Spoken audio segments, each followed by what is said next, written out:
What is going on, Wolfpack Nation? We appreciate y'all tuning in here with us as, again, we're excited to be here with Tuffy Talk 3.0. You got myself, Layton Smith, Greg Leg, and as always, our man Ethan, too, as well. So, Ethan, doing well? Everything going good? Good week? It's a flu game for me, Layton, but I will, I'll push through and we'll get it done. Hey, anytime, again, we're talking baseball, of course, I'm ready to go. Well, definitely a good part of it here for sure. Greg, good weekend, man?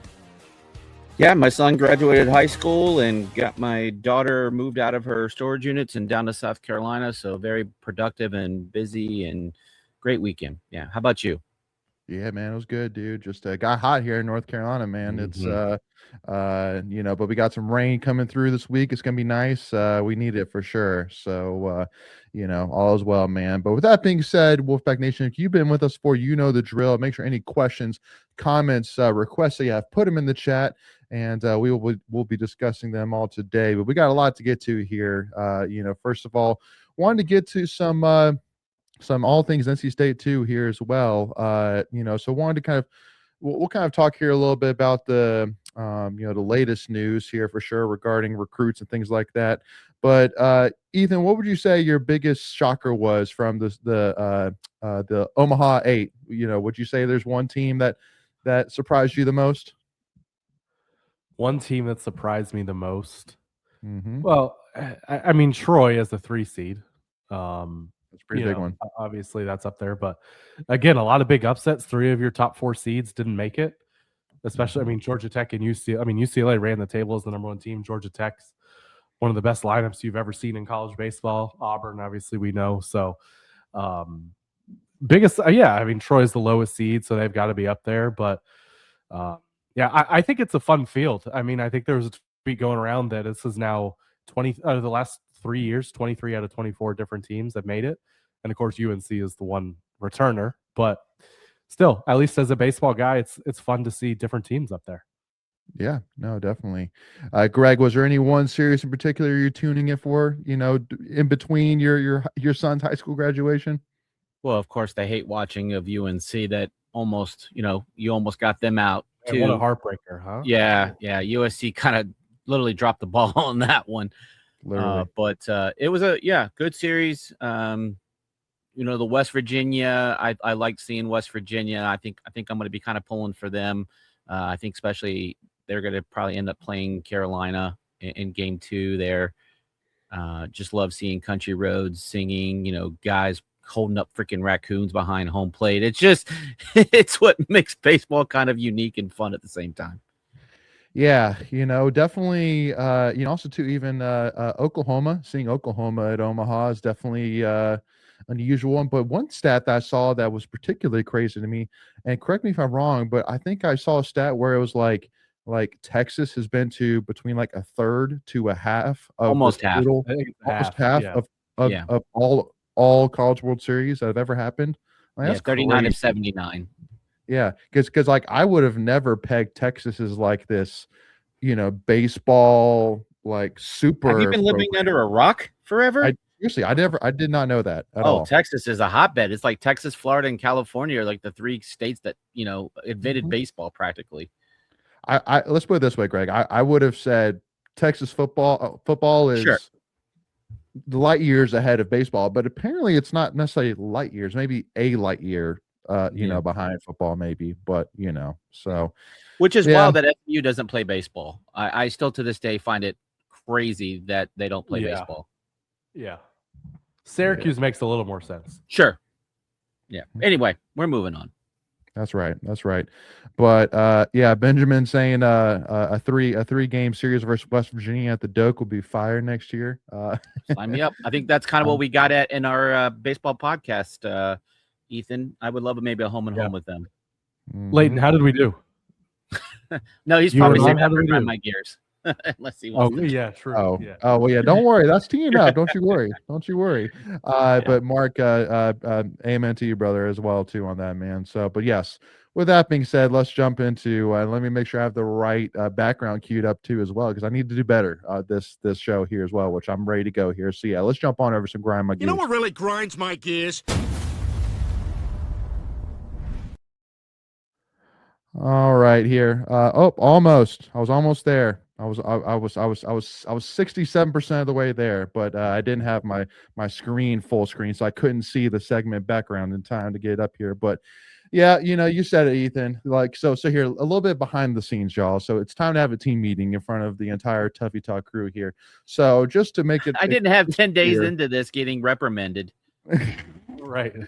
So basically, I told Greg and Ethan, I'm like, all right, guys, I'm not gonna be able to make it, but here's what I want you to do. I want you guys to take like 20-25 minutes, and I want y'all to just review just the overall season, like not go crazy. We got a lot of off season here to talk about all the different pieces and parts of baseball, but I just want you guys to just do a high level overview grading the season, 20-25 minutes max.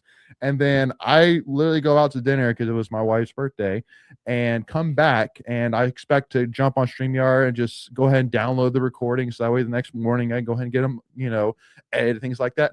And they're still recording, and I'm like refreshing and be like, well, maybe that's old. And nope, still recording. And I'm sitting here like, should I jump in and be like, hey, yo, like, can y'all wrap it up here? Like, what are y'all doing? Speaking of wrap it up, I thought we were keeping Grind My Gears to 2 minutes.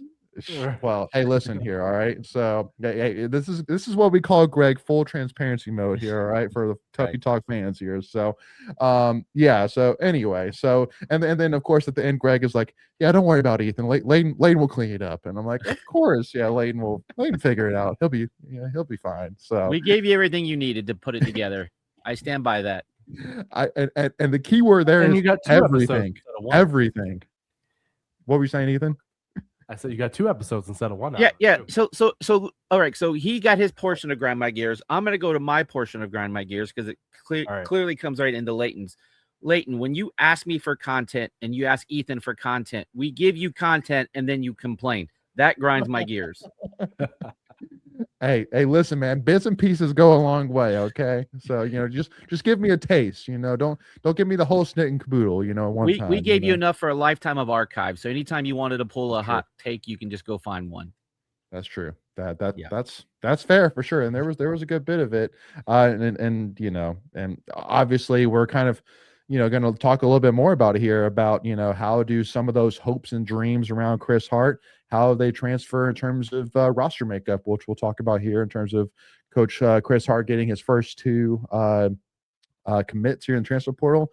But one other thing that really grinds my gears is, the fact that, we just don't have the same NIL commitment that Troy University does. Because maybe if we did, we would be as successful as Troy in baseball, and just, finally take it to that next level here. You know what grinds my gears is Layton's sarcasm. Hey, I'm that's my middle name. That's one of my middle names is sarcasm here. But I get your take. Well, just you could even make it a hot take too if you wanted to. Like Troy versus Little Rock in a super regional, like what the heck? That's just it's mind blowing. Yeah, hey, State could have played Milwaukee if they had won. Could have played Milwaukee. Alabama was cooking this past weekend. You had multiple. You had Troy hosting, Alabama hosting, Auburn, Houston. Yeah. Mm-hmm. Yeah. But Ethan, you got anything that really grinds your gears? No, you guys were good. I'll come up with something later. You guys were good. That was I can't compete with those. That's fair. Yeah. Well, yeah, and see, look at that. See, Benjamin saying there's never enough baseball content from Greg or Wolfpack Stats. See, there we go. See, Benjamin's right behind y'all. So, all right. Well, with that being said, I do know there's one thing that really grinds specifically Greg's gears. Mm-hmm. And in order to do that, we gotta jump on over to Tweets of the Week. So let's make that happen.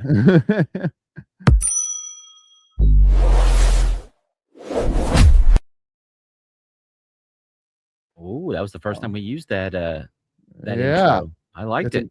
Yeah, it's amazing when when the fire alarms don't go off, so I can actually do it here. So you're going straight to my heart. You're going straight for the jugular on this first tweet. It's straight for the jugular here, dude.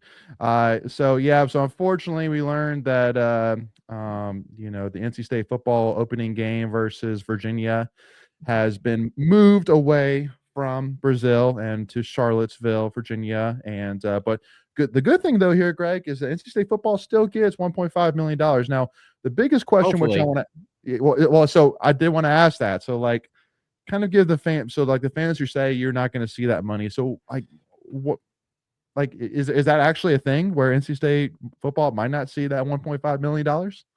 Well, if you look at it from this way, they were unable to put on the event for whatever reason. And I've heard, about 2 or 3 different things that could be somewhat credible, from lack of package sales and ticket sales all the way to the company that was supposed to do logistics and moving equipment didn't think that they could get it done properly and safely.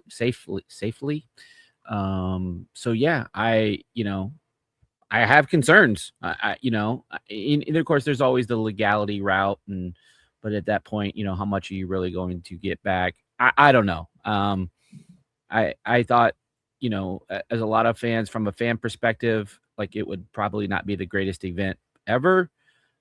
Me personally, being a quote unquote super fan and going to everything I can possibly go to, I was in for this trip. I thought it would be really cool, really fun. But yeah, I don't know. I talking to the company, I talked to them at baseball during the UNC series, didn't come away super impressed by them. And then seeing this, it's not overly shocking. Mm-hmm. Yeah, Ethan, and because I know there's been some conversation too as well around, if this is honestly good news for NC State, and the fact that, there's positives, and the fact that, okay, now a lot more NC State fans than probably the couple hundred that were scheduled to go, will be able to make the short trip up to Charlottesville, Virginia, to go watch the opening weekend game. But also to the negative, where now it's going from a true neutral game to a true away game. So, kind of give it to me here, where, now that you've had some time to sleep on it, soak it in a little bit, how does this make you change your thoughts on the result of this game with the location change? Yeah, well, the spread moves in Virginia's favor. I think I saw it. Let me check on this. I think I saw it at 4.5 or maybe even 5. It was originally 3.5, 3, if I'm not mistaken. And so, again, how much stock do you put into a couple of points in a game like that? Yeah, I have it at 5.5 now. So when it was 3.5. So, but again, that tracks. I mean, home field advantage is supposed to be worth 3 points. So you go from a neutral site to a home field, like, yeah, it's going to be a point or two. To me, it's bigger. Like, if it's worse for this game, I think it's better over the course of the season, because, and this is the thing I've always gone back to, the teams that have gone overseas and lost have pretty much all gone on to have bad seasons. Maybe that's a coincidence. Maybe it's not. To me, I think there is something to that. And again, not that South America is overseas, but it's a haul. I mean, it's definitely overseas. You're going over AC. Yeah. Distance wise, it's about the same, right? No, it's worse. It's way worse than Europe. Oh, is it worse? Yeah. Oh, okay. It's double. It's double the really? flight time. Okay. Yeah. It was going to be almost 13-hour flight time, and it's only about 6 to 7 hours to Europe. Yeah. There you go. So, again, like, could this season have snowballed, I should say, for the loser? Yeah, absolutely. And so from that perspective, I think you feel better about the rest of the year. But yeah, for that game, I think you're probably in a worse spot. But will there be more State fans there now? It seems like it. And I do want to plug our Patreon real quick. We dropped a little scoop there on what we had heard about that cancellation. So that's in there too. But yeah, I mean, it's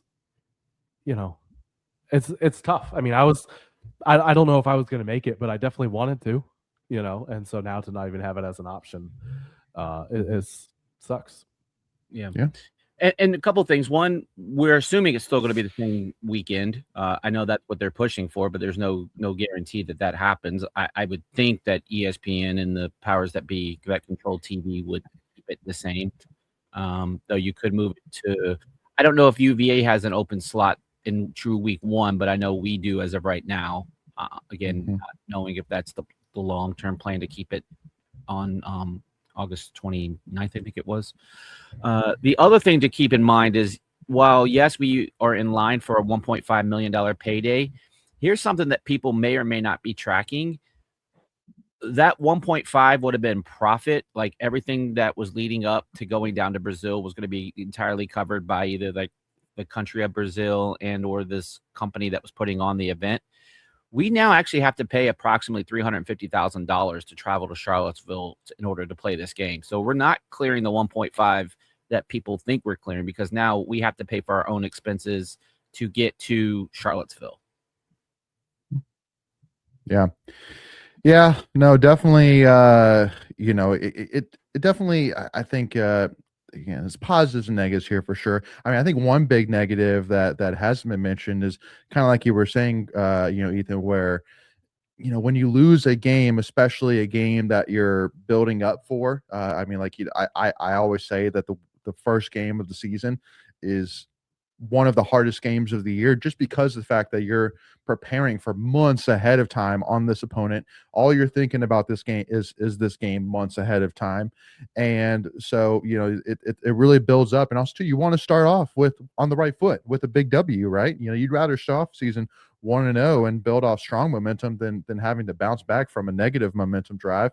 And so you add on to that by the fact that now you're in a country, or even in this case, a whole nother continent, like Greg said, 13 hours away. So now you have to pack up, you have to take the full flight back and, finally get back home. And so now you're just having to soak in that loss. It's not like, a home game where you can just, shower, undress, and then head out and be able to start working on and, thinking about the next game. Like, you're kind of forced, unfortunately, to sit in that, to think about it, as you're taking that long flight back home. So, it's, I don't know, a little bit of psyche there for sure. So it's a positive negative, but it would have been cool, obviously, to see NC State play in Brazil. Like, I think that would have been could cool we, like, there's a possibility we never see NC State play, a game like that ever again. There'll be more trips to Charlottesville, and if there aren't, we'll survive, right? With something like that, though, State was a unique opportunity. Yeah, and State would never take away one of their home games. I have it on good authority that they would never give up a home game to do one of these type of trips. So it would have to be, on someone else's home schedule loss date, home date. So that does limit your opportunities to do this. Now, let me ask you this. There is an open date in true week 1 fashion for both teams. Would you rather then start on week 1 instead of burning? Well, I guess you wouldn't get the bye week at another time since the schedule is already made. So I guess it probably at this point does make the most sense to play it August 29th. What do you guys think? You go first, Ethan. Yeah, that would be my preference. Yeah, you want the extra week of rest. Yeah, because everybody truly gets 2 bye weeks now in college football, and if you moved it, you would lose that bye week. Yeah, no, I would say, I mean, what's really the difference, in having an extra week of preparation during an off season? I mean, honestly, even if the game happened 3 weeks earlier, then the day, I mean, besides adding in I say that, I know obviously you can't start football practice until, August 1st, things like that. Like, completely get that. But like, if that wasn't a factor, like, okay, then they, like I said, you still have months of operative time to prepare for that game here. So yeah, I think, adding an extra week doesn't really make a difference. It would have made a big difference if they had to travel and then come back and then, get back, settled first before, having to play another game. But yeah, no, I think that keeping it week 0 would be good. We'll take the bye week. So yeah, well, and especially too as well, I mean, the fact that, I mean, it's just like Ethan said, I mean, we're going to that game a 5.5 point underdog. So, it's going to be a tough game. It's going to be a tough game. It'd be a huge win if NC State can come out of it. It's going to be a slobber fest here. So, with that being said here, I wanted to move on here to give a huge shout out to Mr. Rett Johnson, named second team freshman All-American here.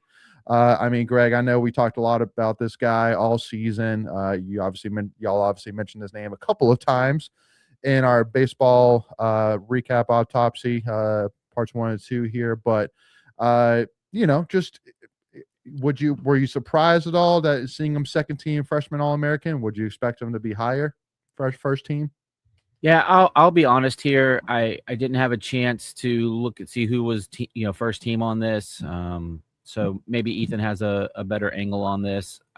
You could probably make some arguments for first team or All-American, but the mere fact that he was acknowledged on this team is awesome in and of itself. Yeah, completely agree. Ethan, you'd add anything you add to that? Yeah, no, I think it just kind of tells you that the year he had, and he was excellent. He was excellent. Slowed down a little bit down the stretch, which I think probably maybe cost him first team All-American, but yeah, I mean, I think if he finishes at 400, Ethan, are you putting him first team? I mean, I think that would be easier. So the first team All-Americans were Teddy Tokheim at Stanford. That's the name we talked about. Yeah. Jacob Parker at Mississippi State and Anthony Pack at Texas. Yeah. I don't know. I don't know how you're getting above those. Those three guys. The guy from Texas is like projected first round draft pick next year. So, well, I'm sure they both. I mean, I would imagine probably they both are. Yeah. Especially Parker. Yeah. So I think it's tough. Again, if he ends the season stronger, maybe. But I mean, either way, like being one of the 6 best freshman outfielders in the country, I think tells you a ton about the year he had. Yeah, completely agree there. Sorry, I've been fixing in the chat here the comment promoting our Patreon wasn't coming through properly, but I think I finally got it fixed here. So moving into it now, in terms of the 2 big moves that have been made over the last 24 hours, I think if we were to time it up properly here for Chris Hart here for his first 2 transfer portal commits here, both from Wright State. One infielder, Hunter Warren, hit a 328 average in 2025. I think that he bumped that up to almost 365 this season. Reigning Horizon League Freshman of the Year, and then his teammate and how do we say his name properly? I want to make sure I get it right. I don't even want to try and butcher it. Is it? I would say Chet Lax. Chet Lax. Yeah, I like that. Or as my kids would say, chillax, but not the same. Yeah, but coming into coming off of a strong 2026 season, having a 9-1 record, named Horizon League All Tournament team in 2025. So Ethan, which of these 2 would you say is the bigger get? Oh, that's a good question. Because I thought this was gonna be easy. Well, I thought this would be easy for you. Yeah, because I'm leaning one. Okay. I guess I would go Chet Lax, because I think you need really. I think you need arms that badly. I really do. Yeah. And yeah, like I think a guy with Chet Lax's track record and consistency and stability that he brings, it's important. And to me, State needs at least one more starter. Like, it's not easy to go out and find starters in the portal, like starting caliber pitchers who all right, I can come in and plug this guy into my weekend rotation. And so Chet Lax being able to do that, to me, is crucial. I like Hunter Warren. I like him a lot. You can make a very strong case for him. State also already has 2 starting infielders already on the team. I just view it as less of a need for me right now. So Greg, make your case for Hunter Warren. Why it's an easy decision other way? Yeah, that's just where I thought Ethan would go, especially as much time as he spent on him today in our Patreon. I will plug that again. That was a really good segment that you did on him. I just think the impact is more for Warren than it is Lax. Starting pitching, you're only going once every week, whereas Hunter Warren's going to make, if he stays healthy, 54 to 55 game appearances. Just more value added. I do agree with Ethan about Lax, though. Like, you do need more starting pitching. In college baseball, especially, you can never have too much pitching. I think we learned that the hard way this year. Yeah, we have certainly learned that the hard way, Ethan. Yeah, and at this point, Lax is only probably projecting as high as your number 2 starter, assuming that you plug in Nance as your number 1 guy for the rotation next year. So that's the reasons I'm going with Warren. Again, you can legitimately make an argument either way, and you really wouldn't make me mad, because guess what? They're both on the pack. Yeah, absolutely. But yeah, no, again, so excited to see what we build off of this here. Greg, what would you say is is your biggest priority for in the transfer portal right now? Well, we I'm gonna have a fun moment for a second, but I think the 2027 NC State Raiders are shaping up nicely. I know there's a couple of other guys that we're looking at from Wright State, actually. And if I can just take one more minute, Ethan, question for you. Does this give you more smoke? And I know you know what I'm talking about. Well, do the listeners know what we're talking about? Well, I want you to explain it to the listeners what you and I are talking about. Like, we're talking about Alex Sogard, who, there's been some rumors, some scuttlebutt, even dating back before Chris Hart was formally hired, that I think there was a tweet up about it, that Alex Sogard could come and be the pitching coach at NC State. I guess my question would be, is Clint Chrysler still employed at this point if he's not coming back next year? I mean, wouldn't you have already made that move? You're still landing pitchers at this point. You're landing a pitcher, clearly a big piece. Yeah. I mean, they want to know who their coach is, right? Right. Like, is Clint Chrysler doing that? Maybe. And again, maybe it's in motion and Lax knows that Sogard is coming. To me, I just feel like that's a little bit more far-fetched. And I think it's more likely that Chrysler is sticking around at this point. Yeah, well, and rumors are that he might move to Chrysler could move to a bench role, and you could bring in a pitching coach. Again, it just depends on what your plan is for the coaching staff and who's got to coach bases, because from all sounds sound like that JT Jarrett and Bo Robinson will be retained, and that maybe they can move. You keep Jarrett at either first or third, and you put Bo Rob there. Bo Rob's coached first from time to time. So then that does, open up a spot on the bench. All kinds of names floating around. I am, just genuinely curious when the coaching staff gets filled out. To me, there's a lot of names floating around for only one spot. Yeah. And so is there again, is JT Jarrett moving up, or does he, is there a better opportunity somewhere else? Bo Robinson, again, you would think Bo Robinson just slides right into Chris Hart's role, but we don't know. And so, again, a lot of names being thrown around for theoretically only one spot being open. Yeah. All right. So I'll get back to your original question, Layton. For me, the biggest, and these don't grow on trees, is I'm looking for a power hitter. I think State needs to do a better job at hitting home runs. If you listen to our baseball breakdown, State was not good in that department. Second to last in the ACC. You got to go get some power bats, because stringing together 3 to 4 hits is a lot harder than hitting just one bomb. Correct. So that would be my biggest go get. I agree there. All right. Now, one other baseball tweet which I want to shout out. Got to give a shout out. We're going to have its own special segment for NC State Pac Pro of the week here. But one pro we want to give a special shout out to is Mr. LuJames Groover, Gino, the man himself, getting called up to the show for the Arizona Diamondbacks. Was hitting .327 batting average in AAA this season, and was listed as a top 10 Diamondbacks prospect. And there's actually 2 awesome videos of this moment. First of all, the moment where he received the news, and then the moment of him running out onto the baseball pitch for the first time. And so Ethan, just talk a little bit in terms of what was it, 3 years ago he was at NC State, a guy that transferred in from Charlotte, was a huge part in that regional, South Carolina regional, made some really big plays for NC State, showed off a lot of power, like Greg was mentioning here.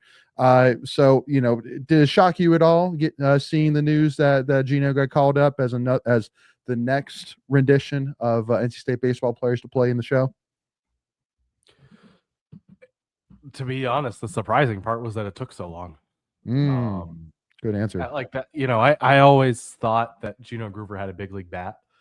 And pulling his stats up here, his freshman year, his sophomore year, first year at NC State, hit 360, 436, 564, 1,000 OPS, 10 home runs. And then the leap he took in year 2, where he had more walks than strikeouts, tapped into his power a little bit more. I always thought he had a big league bat. And I think the question with him was, dating back to his days at NC State, was what would it look like defensively? And look, there's a lot of good hitters. Or where he was going to be positioned at, right, Ethan? Like he played all over the field. He did. And where is his bat going to play? It's a lot, the bats at first base are a lot better than the bats at third base, which are a lot better than the bats, in the middle infield and the outfield, so. And maybe that's why it took so long, right? Like maybe that's why it took. You don't usually see guys who play 2 years in the ACC who are, and he was a top prospect, not a top prospect, 50. but he was top 50. Yeah, he was definitely a big time prospect, and usually you don't see it take long. I'm guessing that's why it did, to kind of figure out where he's going to fit, and you don't love having to DH guys because that knocks some of their value, but at that level, so.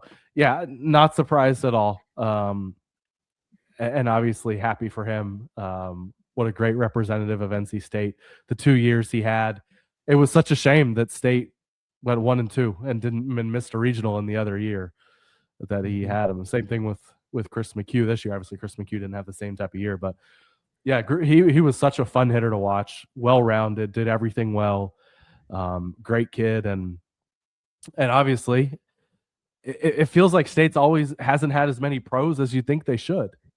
But so you add him to the list now with Rodon, Turner, Patrick Bailey. I think Kisner's is still in AAA right now. So yeah, he is. Maybe you don't count him, but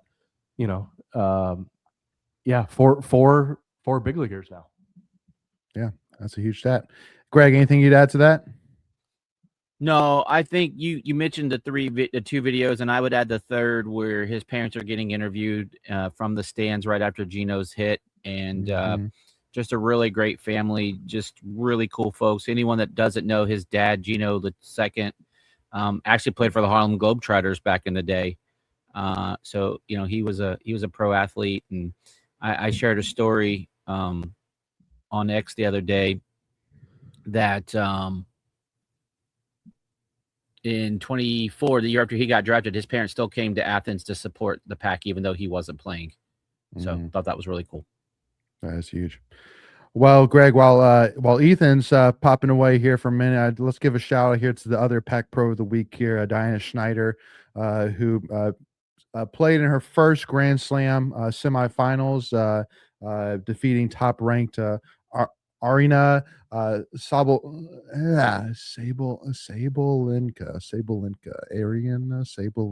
at the French Open. That is a European name if I've ever heard one right there. But yeah. So anyway, so former NC State women's tennis star Diana Schneider again getting that Grand Slam semifinals. Just another tip in the cap here. Already a top 50. Women's tennis player in the world, if not even higher. I didn't even check the latest rankings, but you would imagine she's probably even closer to top 30 or top 20 in the Well, she was 25 in the world when she played in the French Open, so she's probably top 20 at this point. Yeah, which is crazy. I don't know how often those rankings come out, but she's definitely probably touching that. But yeah, she was actually leading in the match. Just barely. I think she did lose in straight sets, if I'm not mistaken, but it was close. And again, she's only a couple years removed from being a member of the women's tennis team. And I think, again, you can see her probably the next year or so right around the top 10 in the world. I mean, she came in with that kind of pedigree, and she projected, as that while she was at State. Oh, I still remember former NC State men's tennis player and men's tennis and women's tennis analyst Brian Rosenthal, who's come on the show a couple of times. And he told me before she even came to campus, he said, Layton, if Diana comes to NC State, she will go down as the greatest women's tennis player to ever play on an NC State court. And I said, "Yep, are you serious?" And he's like, "No, it's not even close." And I was like, "Okay." And nope, no doubt about it. She was absolutely unbeatable. And it's showing so. I mean, she's in her early 20s and she's already, easily top 20, top 15, top 10 women's tennis player in the world. I mean, that says, I think, all you need to know, in terms of where she is from a talent perspective and where her career is going. And so it's awesome that she will always be tied to NC State. The NC State fans will know the name. Honestly, I haven't done a poll of how many NC State fans probably know the name Diana Schneider, but whatever it is, it should be higher. Simple as that. So, so huge shout out there. But moving into here a little bit of football, baby. We already talked a little bit of scheduling, but it's time to talk some recruiting here as NC State football got 12th and 13th commitment over the last week. Starting off with Colt Hauser, a 3-star interior offensive lineman, part of 2027 class, based out of West Palm Beach, Florida, 6'3", 280. Had chose NC State over West Virginia, Duke, and UNC. Actually canceled the visits to Duke and UNC after committing and after his visit this past weekend in Raleigh. So huge get here for Coach Garrett Tujay, who is, I think, has easily over the years proved he's one of the best recruiters that we have for sure, and I think he's proven that and an ability to sniff out talent here. So Ethan, what was your initial reaction to Colt Hauser hitting that red siren? Well, I didn't know this, but his dad is the famous actor. Yeah. Cole enlightened me. Yeah, he is Rip Wheeler from the Tombstone franchise. Yeah, his name is Colt Hauser, right? His name is Colt Hauser. His son's Colt, but yeah, in the show he's Rip Wheeler. He's like got a main role. He was on Yellowstone for 6 years, and now he's on the new spinoff Dutton Ranch. Sick. Okay. And his mom is that's fun. Yeah, and his mom was in. So you guys are too young to remember this book series. It was very popular amongst the girls when I was early teens. But Sweet Valley High. Have you ever heard of that book series by chance? Yeah, no. You guys are too young. Anyway, Sweet Valley High was dinosaurs, Greg. What's that? It was right around the dinosaurs. Yeah, right around them. Jerk. Excuse me. But yeah, so that was a very popular book series, and his mom was in the TV version of that show in the early 90s. So yeah, famous family. There you go. Yeah, it's fun. I think anytime you can get a guy like that, it's fun. Get somebody. We need to do a poll, like famous, famous son. Like obviously we had Randy Moss's kid for a couple of years. And now this, we got to go back and see if we can come up with maybe 3 or 4 names and, see who's the most popular, offspring of some of these famous people. Yeah. Yeah. I think it's fun. I mean, you mentioned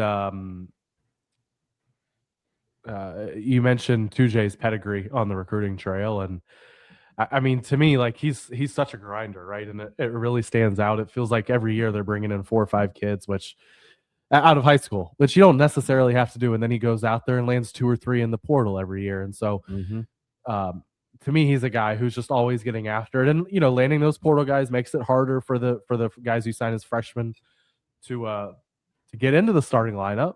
But, it obviously creates competition. And so, Hauser's not a very highly ranked guy. Not at all. But you mentioned the offers, and I don't know. Like I watch film of all the commits and stuff. I'm certainly not a football film junkie or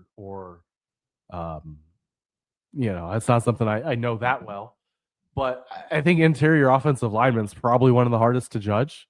And so I think from that perspective, you're looking for a lot of different things, a lot of things you can see in person, a lot of things that you can see in full games that you wouldn't necessarily see on a 4-minute highlight reel. So look, again, interior offensive linemen, they're rarely going to be sexy. They're rarely going to be huge names or anything like that. So I think you feel good about what Tujay is doing and knowing that he is going to put a ton of work in on the recruiting trail to put State in the best position to succeed. Yeah. Preacher Man here in the chat reminding of a couple big names. Trot Nixon, obviously Luke Nixon's dad, and then Rafael Palmero, Preston Palmero's dad. So 2 other big names. Yeah. Now, I mean, I still think that Probably Randy Moss will probably be pretty tough to beat, I feel like, but well, it's different that those are kids who played their dad's sport. I mean, Hauser's just his dad's a famous actor, so it's almost famous dad, but like of a completely different category. Yeah, it's true. Yeah, that's true point. All right, and then Greg, I'll let you here jump in here on the other big commit here, but NC State landing 3-star safety Alex Scott from let's see, Lions, Georgia, chosen state over Tennessee, Texas A&M were part of his offer sheet, and said that the coaching staff he feels like made him a priority.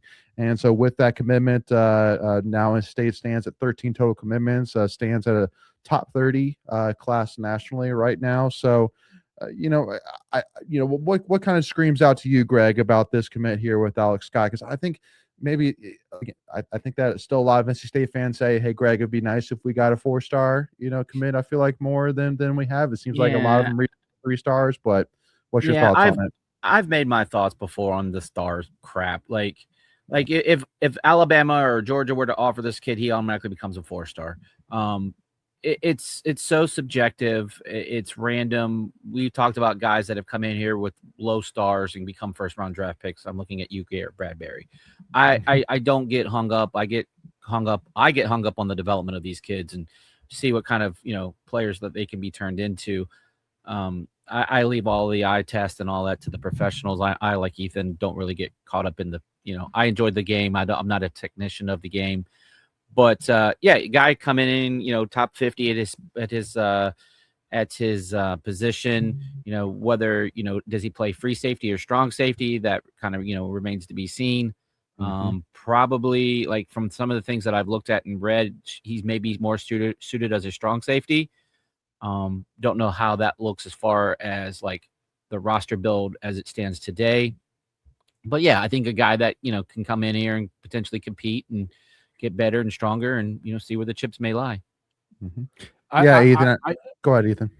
Well, I just want to throw out there, and, people who have listened to me on IPS for years know this. I am a stars guy. I might be the biggest believer in the stars system. Do they align for you? Yeah, they align. Yeah. On NC State Twitter. I don't know. Like, again, not to say you're wrong, Greg. Like, absolutely, they have misses, and State, to their credit, has been right on a number of those guys. I do think that more, and there's absolutely politics involved, no question about that for me.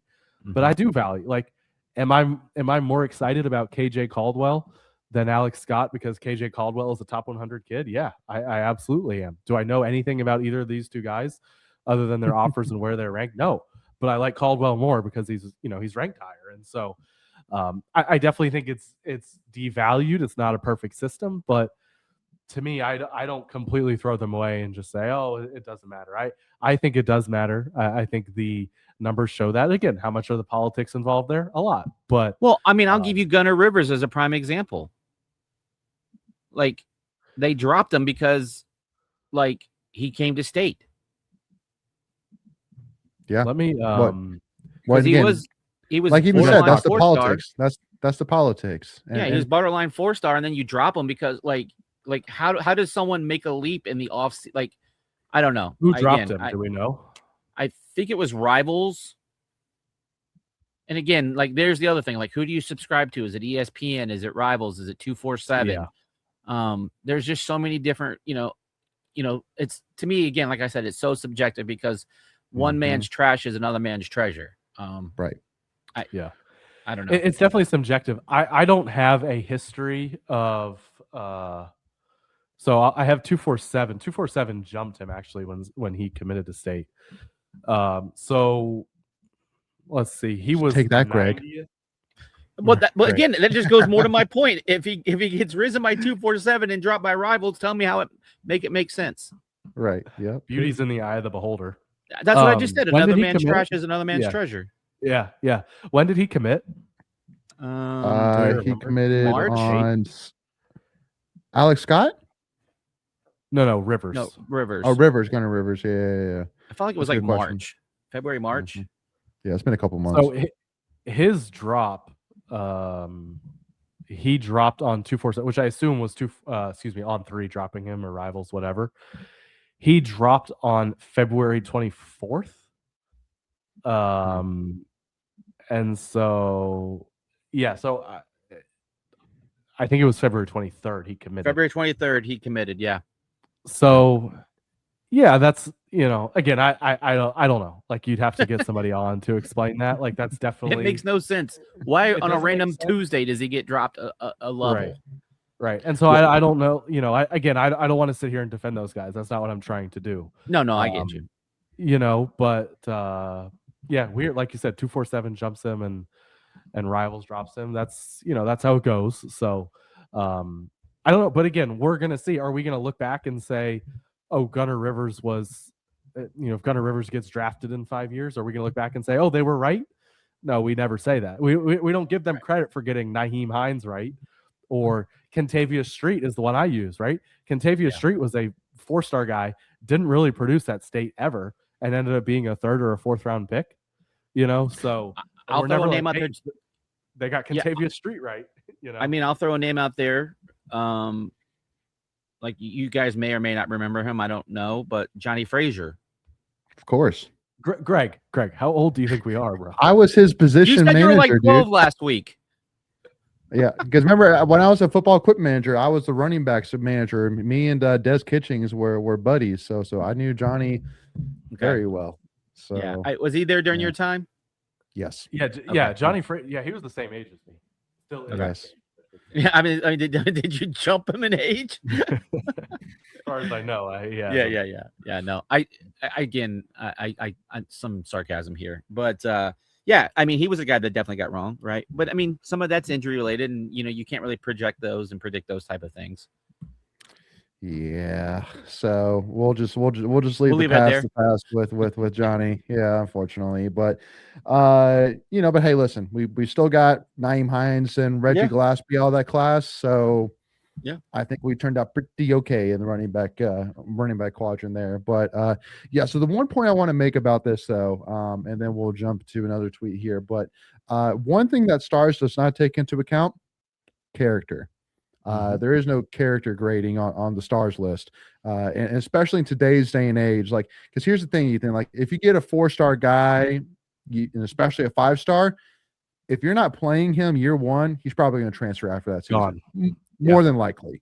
And so, a 3-star guy, if you get the right 3-star guy that you say, I see potential in you, and on top of that too, he's a guy who's willing to develop, who's willing to get in the weight room, who's willing to watch film, who's willing to go to he understands that, guess what, that Pee-wee high school football that you're playing right now is nothing compared to the speed and the level that you'll play at in the college football game. It's just completely different. Understanding that, like, I would rather have that all day long than have a guy who's taking up NIL money, who's taking up a roster spot, when a year from now he's like at most a special teams guy, but you're whatever, and then after a year he leaves. So like, I kind of honestly look at it. I still look at high school recruiting as like the want guys. Like, I want Alex Scott, I want Colt Hauser, because I see potential in them. And then you go get the needs. You go get, I'm really lacking offensive line depth. I'm really lacking a star wide receiver. I'm going to go get that in the transfer portal. That's how I kind of view at kind of high school recruiting versus transfer portal is getting the want guys to build the foundation versus the need guys. So I'm in desperate need of some help in these areas. I'm going to go get that in the transfer portal to start that right here, right now. So just my 2 cents on it, so. No, I think that's exactly right. I think it's really hard to build a program consistent year in and year out through the portal. I think that's hard. The high school recruiting has to be the foundation of what you do. That's going to be your depth. Those are going to be your cheap players. Those are going to be your stars. I don't want to say it's impossible. It is very, very hard for NC State to land stars out of the portal, with their budget, for lack of a better, if you're not going to pour money into it, you can land stars out of the portal in basketball, because you can land a Darion Williams because you're putting more money into basketball. That's not the case in football. And so that's kind of the way I think baseball is probably the same thing. Women's basketball, probably the same thing. Like, it's so hard to land stars out of the portal because, again, you're not at the top of the food chain in terms of money, and you've got to create those guys from your high school ranks. You have to. Yeah. And could they end up getting poached from you? Yeah, absolutely. But that's the risk that you kind of have to take. And so, yeah, I'm with you. Like you have to look to supplement out of the portal. But again, to me, you find your stars through high school recruiting. Mm-hmm. Yep. Greg, any final point here before we move forward? Yeah. Again, even the guys you don't hit, they go somewhere else and they're a 3-star, 4-star guy that doesn't get playing time and they enter the portal, then you can come back and sweep them through, much like you did at Hollywood and even Rogers, those type of guys where you just build good relationships, and if you miss them on the first go around, you come back and get them on the cheap, develop them, and then someone else take them. That's just how the cycle is going to work probably for NC State for the most part. And because the biggest thing too, I think NC State fans need to remember is that not every player leaves or transfers out for the same reason. Like the reason why I know Rogers is left is not the same reason Hollywood Smothers left. I can guarantee you that. So just wanted to kind of leave that here. But I do want to jump to, we already mentioned his name here, but Gunnar Rivers visiting this past weekend, and got him rocking the NC State jersey and rocking. What's that number, Greg? Is that the number 7? Oh, is there one? No, I think it's 71. 17. 71 at quarterback, Gunnar Rivers. Yeah. Now, number 17, man. And because here's the thing that, Greg, I think that a lot of times, like, especially too with Gunnar Rivers, like, it was kind of the same story a little bit. Like we already mentioned his name, but Randy Moss versus Thaddeus Moss, of like, when Thaddeus Moss got offered by Marshall, he basically immediately turned that down, saying, no, I'm not about to go to my dad's old school and be like, oh, you're the next Randy Moss, right? But here Gunnar Rivers is coming to his dad's old school, where his dad is, without shadow of a doubt, the greatest quarterback, one of the greatest players to ever play at NC State.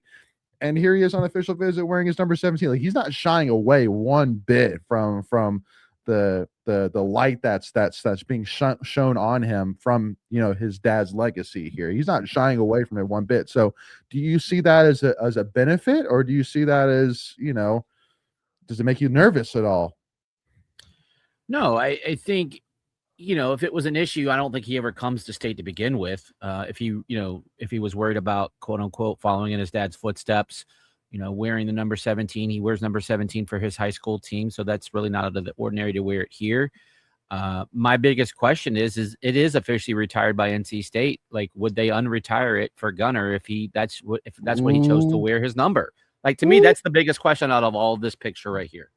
Dang, Ethan, I don't know, man, dude, that would be the craziest thing. And honestly, like, I would love it, but also I don't know, man. I'm like, dude, I'd be like, man, go make your own legacy. Like I appreciate it to an extent, but I'm also like, I want to retire. I want Gunnar Rivers up there in the stands, number. You could, if he comes to become the next Rivers, you can still retire Rivers 17 and then just put like an asterisk and a 2 next to it for 2 Rivers, like, or X2 times 2. Yeah. I mean, it would still say Rivers. That's true. I'm sorry, Ethan, didn't mean to steal your thunder there, but what do you think about all this craziness? I hadn't thought about it a ton. I think you kind of have to do it if he wants it. Yeah. I'm sure Philip would give us permission. Well, because they've had this conversation. Yeah. They've had this conversation. Oh, I'm sure. Yeah. Yeah. If not, I'm sure soon. Yeah. And it's interesting. I mean, Greg, when's the last time somebody wore 17? Clearly they have it available. It's it's clearly in the set of jerseys that they keep in the equipment room. Or is it not? And they custom did this up real quick for the photo shoot, because it is Philip Rivers' kid. Like, they will pull some special strings for this kind of stuff. Little favoritism there. Yeah, I mean, maybe. So if they're willing, I mean, maybe they are going to do it, because that's a great point that you mentioned. Like, that number is retired. Like, it isn't like they had this thing laying around me going, all right, who's coming in for a photo shoot to wear 17? Like, nobody. Right. Yeah. No, nobody. Yeah. No. Well, yeah. Because they even let a recruit like put that jersey on. It's retired. Yes. I agree. I completely agree with that. So like I'm starting to think he is going to wear 17. That'd be so sick. That'd be so sick. Yeah, no, and then Preacher Man pointing out the biggest question is, can he live up to the level of trash talk his dad had? Well, you got to be able to play first before you can go smack talking people. Yeah, true that.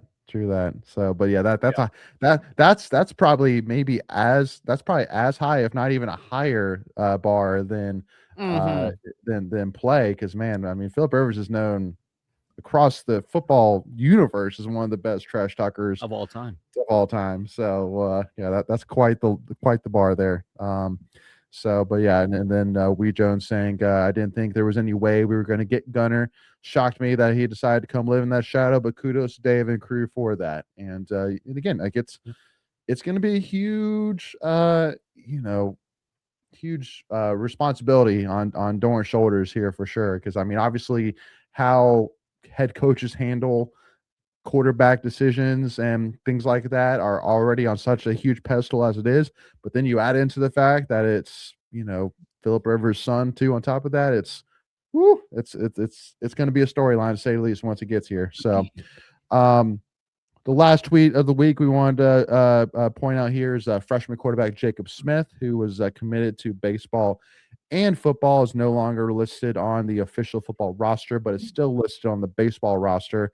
And a school official has confirmed that he will only play baseball moving forward. So, Ethan, do you see this as, because I know he was injured last season, do you see this as a rehab focus kind of move, or do you see this as a, like a necessity kind of deal? Like, you need to choose either one or the other. I think you got to choose. I don't think both, I guess, considering he just had Tommy John this season, didn't pitch at all and was an early enrollee, right? Like I think he wasn't supposed to join the university. He was class of 2026. So wasn't supposed to join really either one. Obviously you can enroll early in football, but he was not supposed to be on this year's baseball team.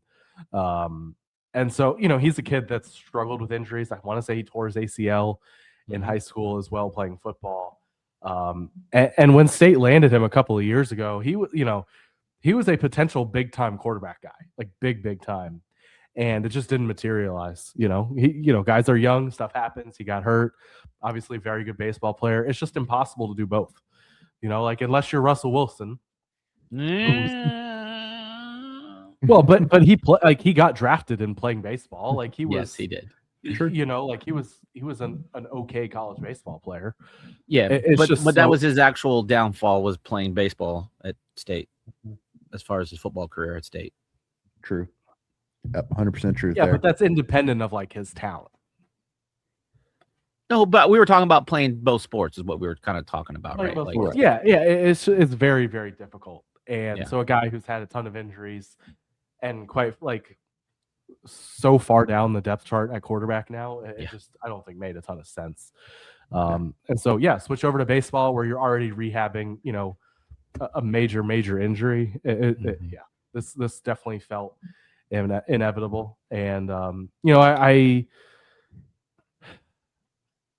I don't think this was the case because, again, State landed him like he was a big-time guy when State landed him, or a potential big-time guy.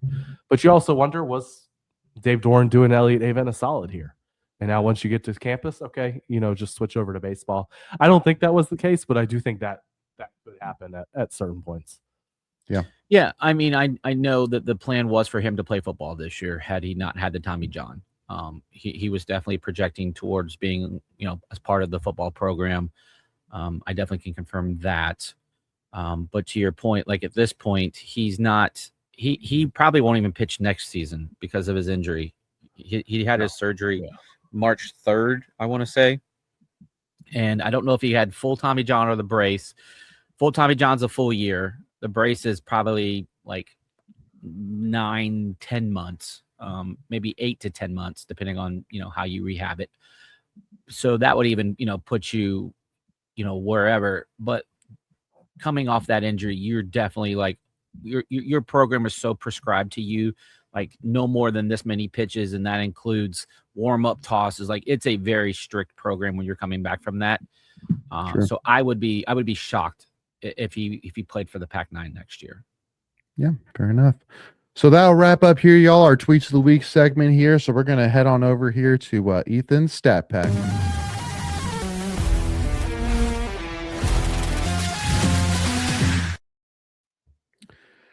Big thanks here to oh man, I know I'm gonna get better at it, guys. Don't worry. But big thanks to Alpha Wolf CPR Trainings for sponsoring our segment, Ethan's Stat Pack. Are you looking to get CPR certified for your school, business, church team? Well, make sure to check out Alpha Wolf CPR Trainings, which makes it easier by bringing the training directly to you. Alpha Wolf CPR Trainings is an American Red Cross licensed training provider offering adult and pediatric first aid, CPR, and AED certification courses. Whether you prefer hybrid learning or fully instructor-led, they customize the training to fit your group's needs, including adult-only or pediatric-only certifications. With successful completion, participants receive an official American Red Cross certification, valid for 2 years and meeting OSHA standards. Convenient, professional, and tailored to your schedule, Alpha Wolf CPR Trainings help you stay prepared when every second matters. To learn more and to schedule your class, visit www.alphawolfcpr.square.site today. So with that being said, Ethan, let's jump into it. What you got here for your stat of the week, man? Yeah, two things that really stood out to me when looking at Hunter Warren and Chet Lax. Wright State played 6 games against Tennessee and Georgia. They went 2-4 in those games, which is solid, you know. Hunter Warren, 856 OPS, 4 walks, 4 strikeouts, 23 plate appearances, an 865 OPS, right? There's your first stat. Against that sort of competition, you always kind of wonder, like, okay, you know, this guy played at Wright State. The Horizon League is not good. How is it going to translate against better competition? Well, for Hunter Warren, again, small sample size, no question about it, but an 856 OPS, that's really solid. If Hunter Warren were to give you an 856 OPS next year, Greg, are you taking that? I'm taking it twice and then 3 times on Sunday. Yeah, I think that would probably be like the low end of what you would want. But again, against those pitching staffs, right? How many pitching staffs are you going to see that are the caliber of Georgia? Both caliber of Tennessee. One's going to the College World Series and the other, lost in a regional. Yeah, and Tennessee was one of the 5 or 10 best pitching staffs in the country this year. Now we flip over to Chet Lax, who was really good against those guys too. A 0.82 ERA. Yeah, it's pretty good. I definitely take that one. Yeah. Oh, I know you didn't ask, but you really going out on a limb there, Greg. I like that. So 0.82 ERA, 11 innings. He went 7 innings against Tennessee. Excellent. 1 walk, 9 strikeouts. The 1 run he allowed was a solo home run. Excellent. I mean, that's all you can ask for. And then obviously wasn't as good in Horizon League play. That's why he ends up with a 4.63 ERA. But again, you'll still take that, right? Like that's a 4.23. I'm sorry. Those are good numbers, And so I think those 2 guys' performance against the SEC, you'll take that. And then last one, Layton, for you. Warren had a 2.5 WAR last year. When I was looking through his numbers, I talked about this on the Patreon this morning. 2.5 WAR, which is solid, right? Like that's going to be somewhere, if your 5th, 6th best player, somewhere in that range. Very comparable to Sherman Johnson in terms of defensive ability, offensive output. And so, there's question. We know Sherman really came on strong at the end of the year, but 2.5 wins above replacement. I think if you get that out of Hunter Warren, you'd be thrilled with that. Yeah. No, I mean, it's a great start and it's a great momentum driver for a recruiting class. I think that honestly, like the people, I think don't even necessarily think about the fact that recruiting classes truly do have, or they can have momentum behind them. And, so especially too, as you're having these transfer portal conversations, you can lean on the fact that, hey guys, look, I mean, you got a pretty darn good pitcher and infielder here to start off this transfer portal class here. come add to it, come be another big building block as a part of this class for next year's team.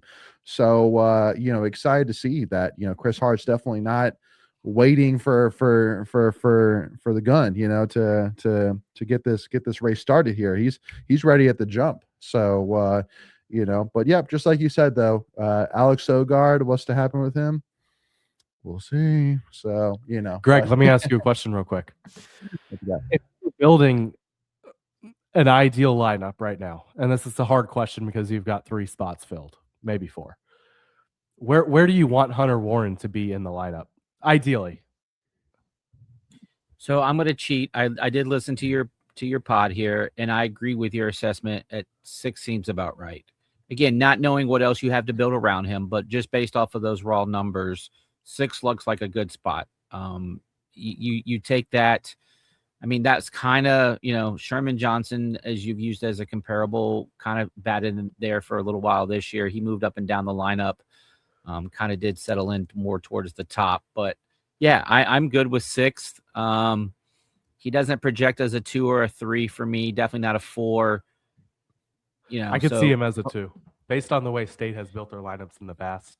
Yeah, I'm assuming he's a righty. I didn't look at that. Is he a righty? I'm assuming as a second baseman, he's more or less likely a righty. Yeah, he's actually righty. Yeah. I mean, actually can be a lefty because Luke was in lefty. He's a righty. Yeah. I would love him as a second, to be honest with you. So we can, you know how I felt about, and you kind of felt the same way of not running Rhett Johnson enough. And again, I don't know if it was because of the lefty Nixon opening up that hole. To me, it just seems like that's a logical thought process. Warren runs. He just gets he does. Time. Yeah, that's is can you scare State? Yeah, but why was he getting caught? Was he not getting good leads? Not getting good jumps? Like, is that something that we could work with on him? I could see him anywhere from 2. If he's not 2, then he's either like 6 or 7. 3, 4, 5. I don't really want to touch him. I mean, to me, the case would be does he slide to second, and then you push Mikey Ryan? Do you view Mikey Ryan as a middle of the order hitter? To me, that would be the case for him hitting second. Again, if I'm building the lineups based off of what I value in analytics, your 2 hole is your best hitter, which right now is Mikey Ryan, and I assume will be, going into the year. And I'm with you. Your biggest need is the power bat, which I'd like to plug in 4th. So I could absolutely see a scenario. Yeah, I could absolutely see a scenario where you hit him second. I'm with. Yeah, I mean, you mentioned it. Ideally, I would like him to be 6th. One more bonus stat for you, Layton. Career sacrifice bunts. Did I say that on the Patreon? You did. It was 0 this year. Yeah, it was 0 this year. He did have 1 last year, so it's 1 in his career. Which is like 1 way less than Luke Nixon.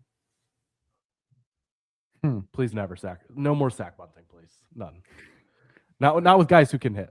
Like not with Hunter Warren. Or I'm okay in a tie game late innings.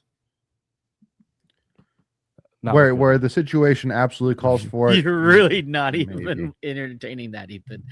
I love it, sir. Well, I get Ethan's point where it's analytics is analytics, and the analytics will say roughly the same thing at any point in the inning here. But go ahead, Ethan. I mean, if he's hitting 6th, and you're getting to the bottom of the order, I'm not bunting to set up the bottom of the order. I hate that. But maybe that's why you bunt, because you can't count on them to get the job done. I would rather just take my chances with Hunter Warren getting the job done. Wow. Scenario. Wow. Mr. Anti-bunt. I mean, you're right. I am anti-bunt. You're right. There are situations where, it's called for. Yeah, I'm with you, though. I'm with you. But again, so I'm going to throw it right back at you. And I know this wasn't the point of the stat pack, but you're the kind of guy that hates batting average, and you're against stringing 3 to 4 hits together to score a run. So tell me, if you're not going to, pull that together, a squeeze bunt is the logical reason. Again, and if you're not going to run and steal bases, right? Again, we talked about this, Ethan. We're going to hash it out again. You got to have an identity, and you got to be somewhere. Well, that's what I would want. I do think Hunter Warren, we didn't talk about it. I did on the Patreon. there's possibility like this ends up being a 12 to 15 home run guy. I do think that he's got that type of profile. Like you wouldn't necessarily expect it, but I do think there's possibility he's in there. He could do that. You're absolutely right. You've got to find an identity. If your identity is bunting and small ball and all those things, I guess will never go to a game again. No, I go to a game to see you, but that's it. I'll be booing when they bunt.